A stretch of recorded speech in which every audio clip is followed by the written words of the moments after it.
me. Cut me. Cut me. Cut me. Cut me. Cut me. Cut me. Cut me. Cut me. Something we are starting to talk about more, and I think is a good topic of discussion, is the fact that a lot of people's parents are jealous of them. And I've noticed that there's like a hierarchy to the levels of jealousy and to where it's displayed. And the firstborn child that is the same gender as the jealous parent is going to really catch the jealousy train. And either the youngest sibling that is the same gender as the jealous parent or a child of the opposite gender will end up being the favorite. But I've specifically noticed that, like, if there are a lot of children, the parent that does not like, let's say it's a mom and she's jealous of her daughter. She doesn't like her daughter. It's going to be the oldest daughter that she really doesn't like and the youngest daughter that she really, really likes. Typically, it's not always like that, or like with the father and son. That's just something I've noticed. So you can tell a lot about a person based on how they are with their oldest child and their youngest child specifically, and everyone, as you know, all the children. But that tells something. And another person that gets the brunt of their parents' jealousy is the child that challenges their dominance. The one that, like, let's say your parent is like a narcissist who's always telling people what to do, and they're used to just like inserting themselves in everybody and like asserting their dominance and things. They will get the brunt of the jealousy because you are not going with the program. You're not controllable. When they tell you what to do, you don't just get up and do it. And that is worrisome to someone who is trying to control you. That is worrisome to someone who is trying to control the situation, and you have the nerve to step out and do something different. You have the nerve to go against them and challenge their authority. It's just interesting. I've also noticed that sometimes your parent, and I'm not speaking from my own personal experience, I'm just speaking on things that I've noticed. I've noticed that sometimes parents will get jealous of you because of your relationship with their parents. And the closer you get with their parent, the more they feel bad because they don't have that relationship with their parent. And so then they get resentful and can take it out on you as their child. So people don't talk about it.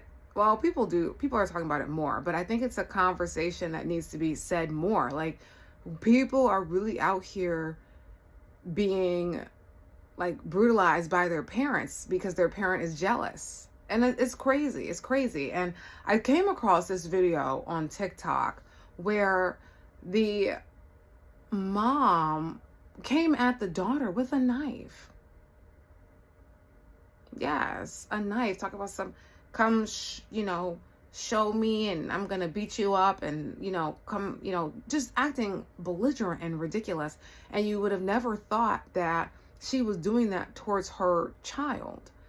And the daughter is alleging that this is not the first time, second time, third time, whatever. So, like, this stuff can get real nasty. It can get real hostile. And a lot of like older women be haters in general. So if an older woman could hate you just because you work with her and you had a different experience, them older women, you be thinking that, oh, this woman is going to nurture me. She's going to take me under her wing. But then they sometimes be the biggest ones trying to ruin you and do too much because of their jealousy. That's the only thing I can think of. Because the logical thing to do, if you see someone younger coming through, you already know what's up. The thing that makes sense is to teach them and help them so they can go further than you. But that's not the case always. And you don't always even know what the problem is. But it's important that you pay attention to it, even if that person is your mother. it's very important that you don't ignore the red flags, or as my mom says, try to paint the red flags green. A red flag is a red flag for a reason. And people that are red flags need to be kept at a distance. You cannot engage with someone who is jealous of you. You have to limit your time around that person. And unfortunately, that is a lot of people's parents. I mean, look at, I'm gonna put the video in here so you can see it. But I mean, look at her. That's a perfect example. And I know, you know that I'm telling the truth. If you got it, you got it. But and that's from a show that my mom really likes. It's called Psych. So I just want to be clear. I'm not talking about my mom here. I don't want it to be like misunderstood. I'm just speaking in general that parents can be jealous of them. And it's about time that we accept the fact and the reality that just because someone gives birth to you, it does not make them a good parent. Just because someone was there and raised you doesn't necessarily mean that they did a good job at what they did. It doesn't mean that they are inherently a bad person all the time, but it could be. And people say, oh, well, you shouldn't say that about your parent. But like, what if your parent was really evil? Are you just supposed to lie and say that they were good? What if your parent set you up for a crime or something? Does that make them a good parent? You know, just because they brought you into this world doesn't necessarily mean that they did a good job at that.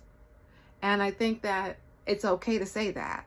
And people can say what they want to say. Like, one guy on here commented saying that I was incapable of loyalty because I said that if someone tries to be disrespectful to you and is doing too much, then you should cut them off. And I stand by that. I will live on that hill, baby. And my thing is, like, I'm not trying to see the world for something that I wanted to see. I'm looking to see what's up. I'm looking to see who was this looking at me. Because after a while, you become the fool in the situation. There's a space where you are the victim, and then there's a space where you can become the fool too. When you start to know better, you have to do better. And that's where your power comes. People always be like, knowledge is power. Knowledge is only power. That's it. You know, just like electricity is power, what you do with it is what determines its results. Just knowing something is not enough. You gotta apply it and accept it. You know, denial is a river or whatever. It's a lake or something. It's a river in Egypt. But the point is, you know, you ain't got to be in denial. You're not hanging out in denial. So get out of denial. And unfortunately, some of us have to accept the fact that our parents are turds. Your mother might be a turd waffle. Your father might be a turd waffle. Your parents might have been horrible. I don't know if anyone's ever told you that, but you might have not had good parents. And you don't have to pretend and save their feelings. They didn't give a F about your feelings. Why should you care about theirs? You know, I'm not saying to go out and actively, you know, hurt people and things like that, but oh well, bye. And it's hard sometimes to get to that point where you just say, you know, I'm done with this. I'm done. I'm going no contact. But some people you have to go no contact with. You cannot allow a scorpion that continues to poison you to keep coming in your house. And you know that they're poisoning you. And that's where it comes into where you become the fool, because if you did not know what was poisoning you, right? So if the scorpion was coming in, but you didn't know that the scorpion was poisoning you, maybe the scorpion said, and this might be your parent, the scorpion said, I'm giving you this so that you stop feeling bad because you are sickly. And so every day you getting, but you don't realize that it's the scorpion, that's the thing poisoning you. So you just keep on keeping on. Just keep on keeping on, keep on keeping on, keep on keeping on, keep it on. And then before you know it, you're sick. And then the part where it becomes like the power is perhaps there's something that happens and you're suddenly not around the scorpion for a couple days, a couple weeks, and you suddenly start feeling better. Then the scorpion come around again with the love bomb, pop, poison you again, and you start to feel bad again. Then they leave and you start to feel like feeling better. At some point you have to recognize that, oh my gosh, why am I feeling better? You have to ask yourself, what is different? Why do I feel better now? Oh my goodness, the scorpion's not around. And then you have to be strong enough to cut it off. And then the unfortunate thing is also when you know better, it seems like when you know better and you go against knowing it, then the punishment is like 10 times worse. So, and what we also know is that this is a universe around, whatever you want to call it, of expansion. So everything that you allow grows. So if you allow the scorpion back the first time, once you get comfortable again, that scorpion is going to get you twice next time. It's going to get you 3 times before. And the longer you just allow and tolerate nonsense in your experience, the more it's going to accumulate. That's the art of, and I guess you could say the law of accumulation or compound interest. It's the same thing. When you learn, I'm gonna be real, like learning also financial literacy is a way to understand how to navigate within your experience and your life as well. So if you just look into it, the universe will start to make a little bit more sense as well from a financial literacy perspective, because a lot of the things that we see reflected around us are just examples of what's going on within us as well. So the more I learn about how money works, the more it seems like I'm learning about how the universe works as well. So I just wanted to point that out.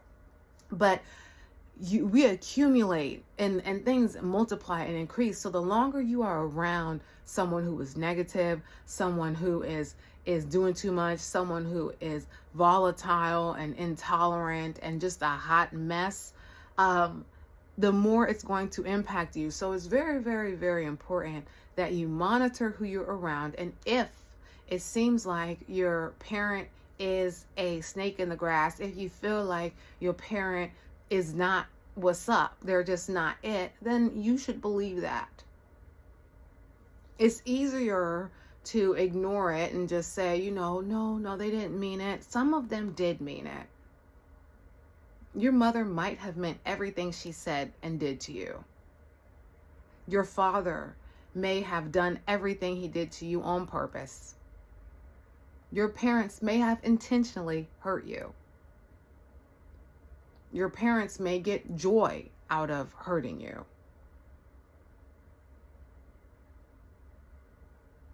And that's more people than we want to admit. That's a lot of people's reality. And then people are always like, oh, well, I want to, the movies, like the Disney movies. And it's like, they're glamorizing it, but are you paying attention to the story in these Disney movies? Mulan, be a man. That's my favorite song. But now it's in my head. But now it's like just playing so loud in my head since I said, be a man. People be like, oh, you be acting like a child. Well, I teach children in my free time. Okay. Catch me on Out School, baby. Because I feel like if we don't even get to the point where we have to deal with this nonsense, then the next generation will be further, faster. So yes, I do act like a child. I teach children. And what about it? Because I want to, not for my job. I just do it because I like impacting children. I'm very passionate about their innocence and maintaining so that they don't have to deal with all this other stuff. So yeah, get it together, boo-boo.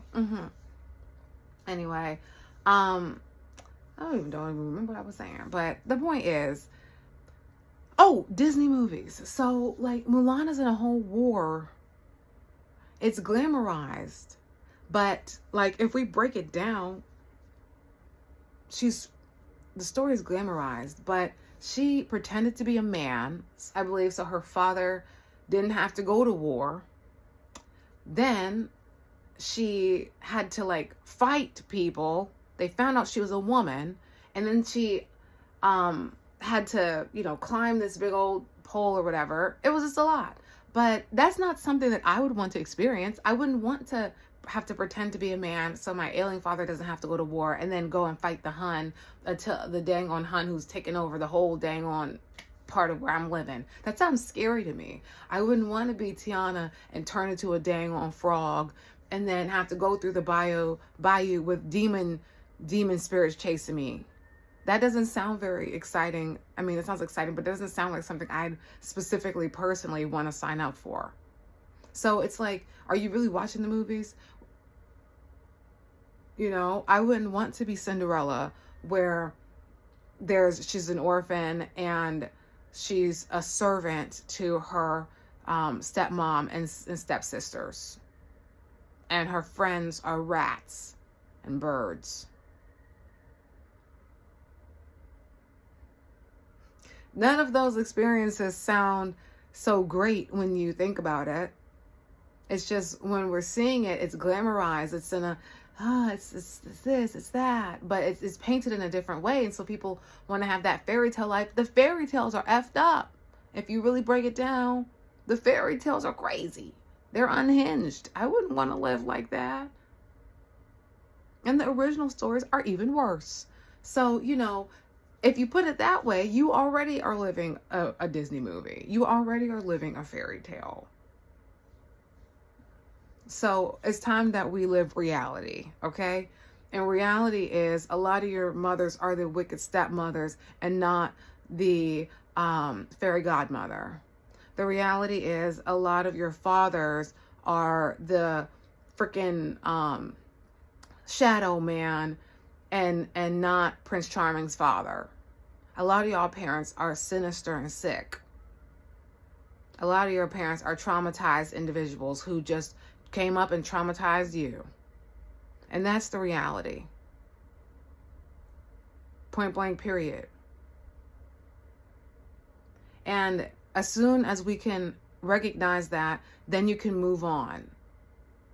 Because then you'll know what the problem was. And you'll be able to know and find ways. You'll just attract ways. They'll find you as well of how to evolve past that. But you have to be able to accept the fact that your parent might be a jerk. Your parent might have been evil. Point blank, your parent might have been lovely. We're all with flaws, you know, and Bob Marley says everyone's going to break your heart. You know, everyone's going to hurt you, and you're going to hurt people too. It's just a part of this experience. And though, there's a difference. There's a difference between a mistake and a purposeful chaos creation.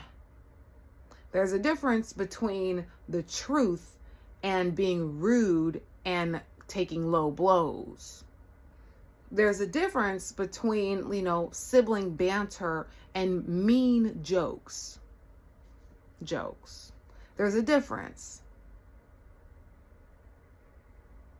So, a lot of y'all siblings ain't ass. If I'm keeping it real, a lot of y'all cousins ain't ass. A lot of y'all grandparents, aunties, and uncles ain't ass. And it's okay to acknowledge and admit that. Doesn't mean that everybody's like that, obviously. You know, if you even thought that, you know, you probably somebody that I'm talking about, to be honest. And that doesn't make you bad, but it does mean that perhaps you have some evolution that you can deal with because you have some trauma. And the more that we talk about it and can face the reality of what it is, then you can move on and you can understand, oh, it wasn't me. You're not, like, parents like that always like to say, oh, well, the phone works two ways. And it's like, but did you forget that this child is 10? What are you talking about? You're talking out the side of your neck. What are you saying right now? You haven't been there enough for the child to even consider to call you. So what are you talking about? That's the first sign to me of someone that's not, you know, a very good parent, in my opinion. Or grandparent. Like, it's one thing if you just don't call and that's it, you know, and when you see them, it's all love. I'm not talking about that. I'm talking about the people that are the older person in the situation, and when they're dealing with a child, say, well, the phone works two ways as an excuse for not reaching out and not making an attempt to have a relationship. No, you're just a deadbeat. And that's what it is. You haven't seen your child in 3 months, and you think that they're supposed to call you. You haven't made an effort to be there. You haven't been to a birthday. You haven't sent a birthday gift in how many years? And you think that you deserve a phone call? Are you crazy? You allowed your child to be brutalized for years and years and years and years, and you think you deserve a call? I'm just saying.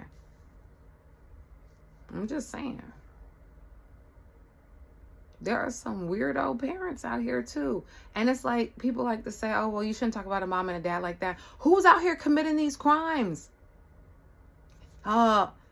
Hitler had children. He was somebody's parent. That don't mean he wasn't an MFer. Doesn't mean he wasn't a monster. You being a parent, having children, does not make you a good person. You're just who you were, intensified now. Because now you have stress and love. And someone that relies 100% on you to exist. That's a lot. So let's not sit up here and pretend like you have to go through some class or some certification program to, have a child and bring life into this world, because you don't. You need a lot less than that. So it ain't no reason why you shouldn't talk about your mom like that. Why? Why not? You shouldn't talk about your dad like that. Well, maybe they shouldn't have treated me like that. If you don't want me to talk about it, maybe you should have apologized and changed the way you behaved. But you didn't, so I don't want to hear it. And everybody does stuff. So if you can own up to what you've done, that's one thing. And then make an obvious change over an extended period of time. That's one thing. But people just like to love bomb and think that it's cool. No, this is a different time. We ain't got time for that anymore. People who are detractors are distractors, and they have to be removed. The system cannot function properly when there's glitches and viruses coming around. Once you get rid of that scorpion, you let that thing sit outside. I don't care how cold it is. You are not welcome here anymore. Because just like in every superhero movie, and that's the thing that be getting on my nerves about these movies, is every time they get the villain, right? And it's down to the last move. The superhero always spares the villain instead of completely eliminating them. And listen, I'm not saying to eliminate people, okay? That's not what I'm saying. What I'm saying is people will think, oh, that whole forgive and forget thing. Like, how many times has the Joker and Batman had to fight each other? What if there was just no more Joker?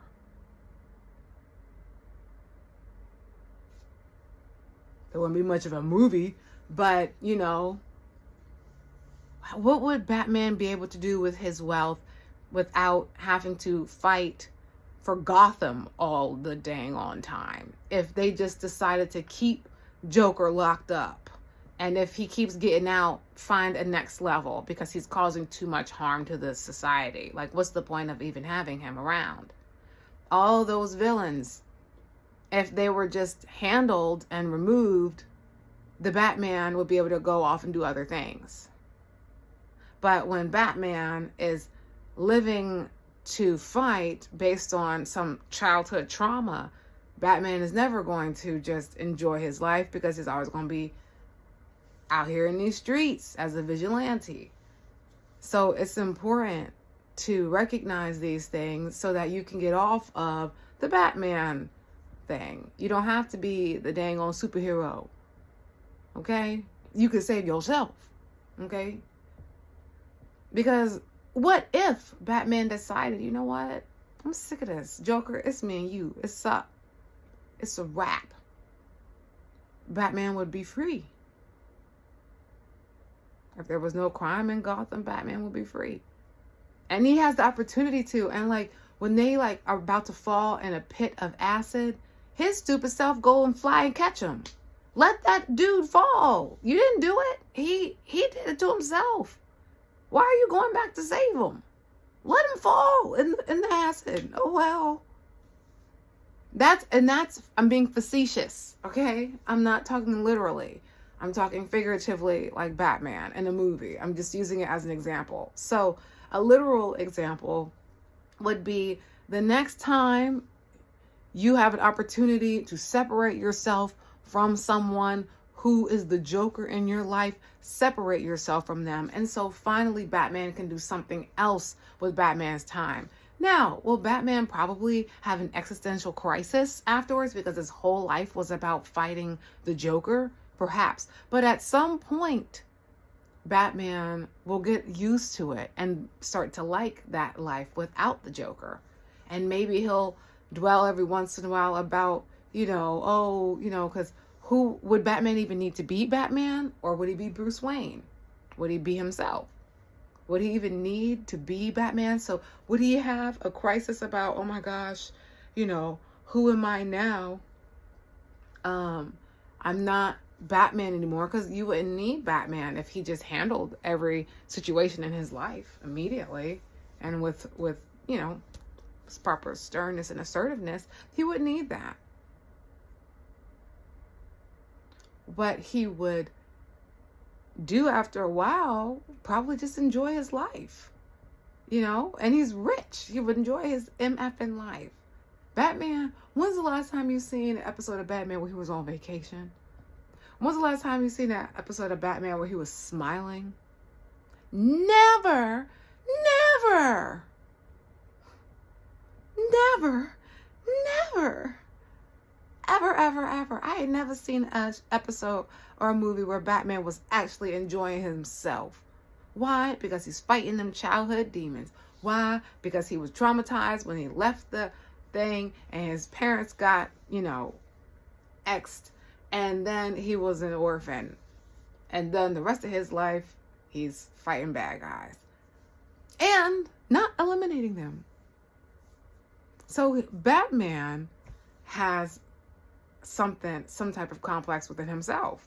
That he don't just handle stuff. He keeps giving the Joker chance after chance after chance after chance. And that Joker just keep on effing around. So at some point, it becomes Batman's fault because he's the one who's continuing on that. Just like there's that video of the circus bear who was technically freed now, but he just kept walking in a circle around the tree because his whole life he had been chained to a tree. So he didn't even realize he could leave. Or like the baby elephants, they get so then they just stop trying to leave.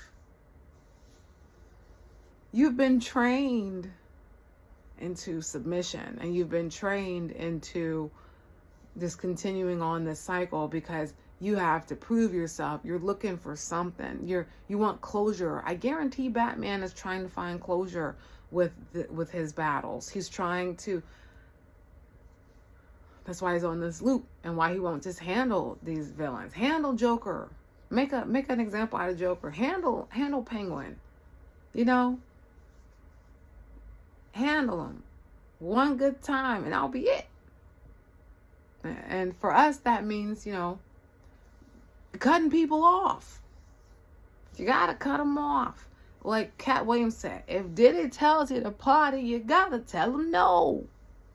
If that being tries to come around, you gotta tell him no. You gotta keep your distance, because if you are the one who saves Joker from drowning in the water, and when you flying away and you land and he pows you in the back, whose fault is it? Your stupid self, because you went and tried to save that MFer. knowing what that MFer did to you before. And a lot of those MFers are y'all parents or people parents. And that's just facts. And then they say, oh, well, you got to take care of why? What were they doing? And then what will be the ramification of doing that? If the person really has evolved and developed and whatever, that's one thing. But how do you know that? How many times have they love bombed you in the past just to turn around and really bomb you?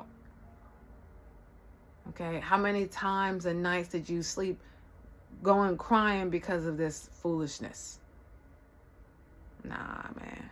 You gotta protect yourself more than that. Protect your peace by any means necessary. And that comes from some Indian meditating folks. And I agree.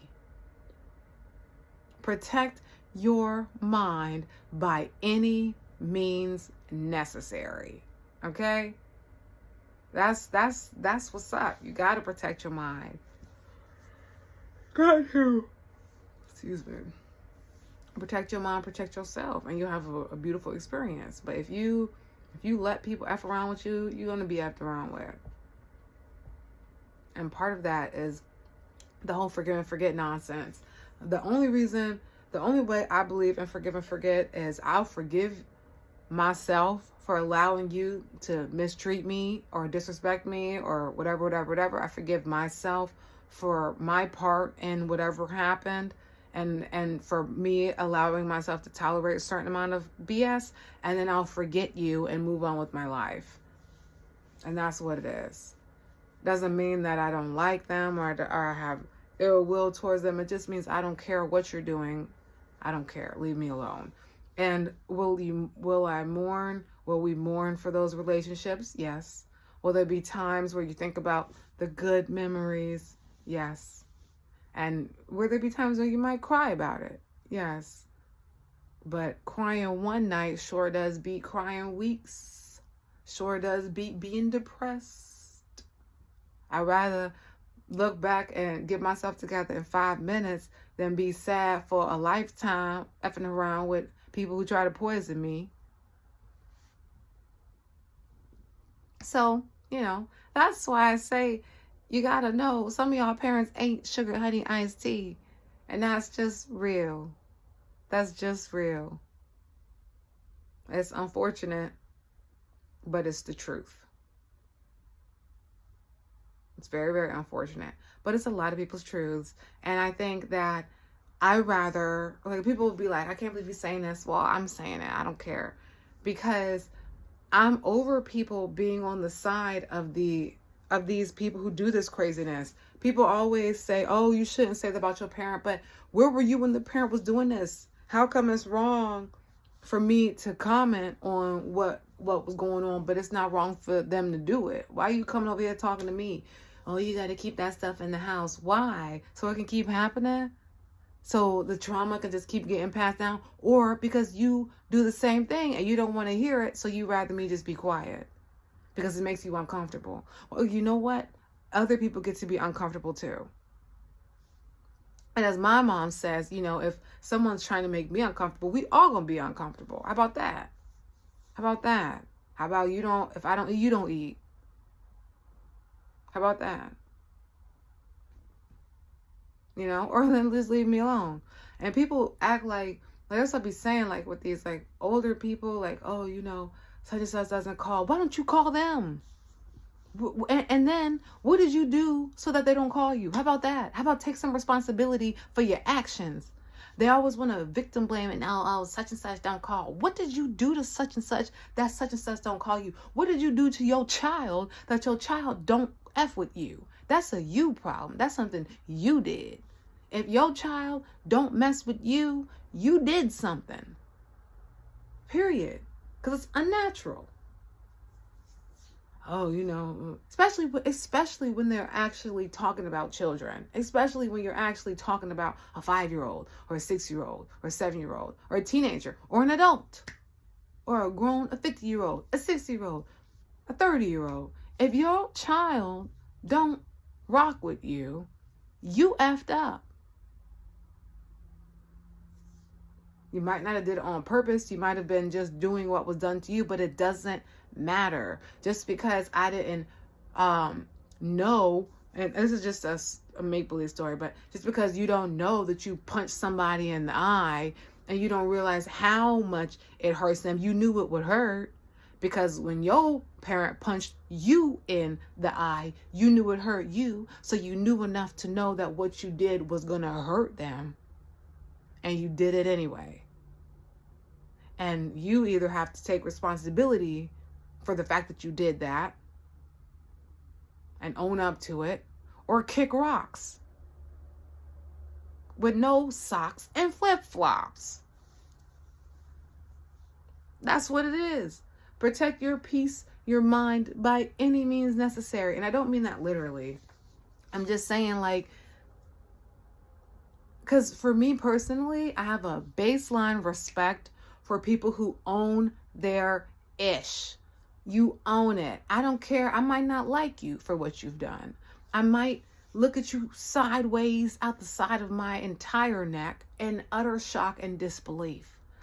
But if you just own it, I will move on. I do not care. I'm not that deeply invested in anybody's life of my own to really, really give two Fs, if I'm being frank.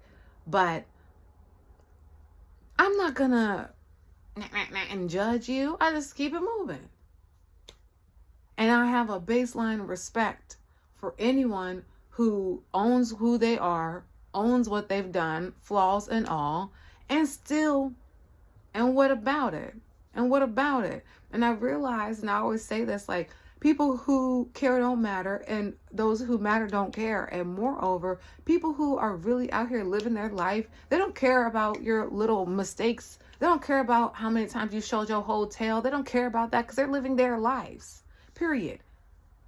People that real are going to rock with you regardless. Now, there may be certain things that everything comes with a caveat, okay? Within reasonable length, all right? But, and especially, those people aren't going to judge you for being a victim. They're not going to judge you for being at the hand of someone who was doing too much or doing bad things to you or around you. The people who will judge you for being brutalized, judge you for being a victim, are people who enable that system, and they're not people who should be trusted. And you got to keep your distance, because those type of people are dangerous. And you might think it's all glitters and gold, but how many people have been deleted from this realm by a family member or a relative? So this is serious. I'm not playing. This ain't for play.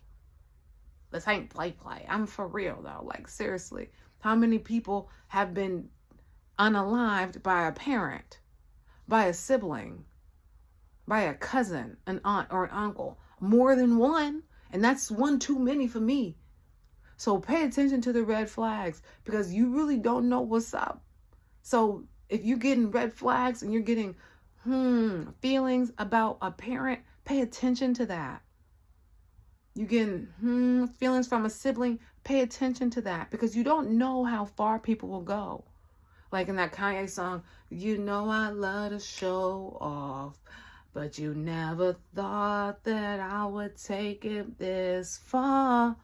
But what do you know? Flashing lights. What do you know? And people say that song was his ascension song to Hollywood. So I ain't finna be getting all up in that right now. But the point is that if you notice red flags, pay attention and act accordingly. Okay? Don't just keep going because, that's your parent. You that couldn't have been, that's your this. No, baby. You have instincts for a reason. And just because somebody brought you into this world don't mean they won't try to take you out. Okay? Now let's watch the TikTok video. I know some of y'all didn't even make it this long because you're like, I didn't know this video was going to be this long. Oh, well, if you know what's up, you already know what's up. All right. Storytime, part 1. On this particular day, it was June 8th. I've been out of my mother's house since I was like 13, 14. Let's clear that up. I am now 21. On the occasion that this happened, June 8th, I was spending the night at my mother's house, which is not a crime. My mother's boyfriend has touched me since I have been 8. What was that about antagonizing? And again, I am 21 now. As you can see from the video, I am sitting in the bed with cover on me. Before the cameras were even turned on, her boyfriend came into the room. As you can see, there is no door on the room. There's only a curtain. The curtain was put there because that was supposed to be a dining room as well. Instead, she turned it into my other sibling's bedroom. During this time, he stepped into the room telling me that I should stay away from my mom because we cannot be around each other at all without us arguing. Everybody that knows my mother knows that my mother is an antagonizer. She stood into the kitchen and ear hustled on the conversation. The very moment that I opened my mouth about why I felt like she hated me, why I felt like she did not like me, it went from there. This is not the first time that something like this has happened. When I use the caption as an eye catcher, as my point of view, dealing with a jealous parent, it is because I have went through entirely too much with this woman. You gave me away at a young age. You allowed your boyfriend to touch on me, and I told you and you never believed me. He is also your sister's husband. My auntie has kids with this man. My mother has kids with this man. That makes my siblings sister, brother, first cousins. Stay with me. Don't be like, hold on now. Bring that ass here. I ain't done. Try being put out during the time that there was literally snow on the ground with all of your things and you have nowhere to go. And you slept in the car for like an hour until she decided she wanted to let you back in the house. Is y'all the fuck cool? Any given time that I have either voiced my opinion or tried to be vocal and tried to be mature and have a conversation with my mother, this is the result that I always get. It just got a little worse this time. So for everybody with their opinions, kiss my ass and get her some fucking help. Everything I say, I come with proof and I come with facts. Let's drop these other videos and we can get to it. Keep in mind, before I end this video, I am the oldest child. I am the only child that does not belong to this man that touched me, and she knew about it, and he was with her sister. So what makes you think he was with your sister, had kids with your sister, and now he's with you and got kids with you, and I am the oldest one that is not his? What make you think he will not try me? And y'all talk about antagonizing. Come back for part 2.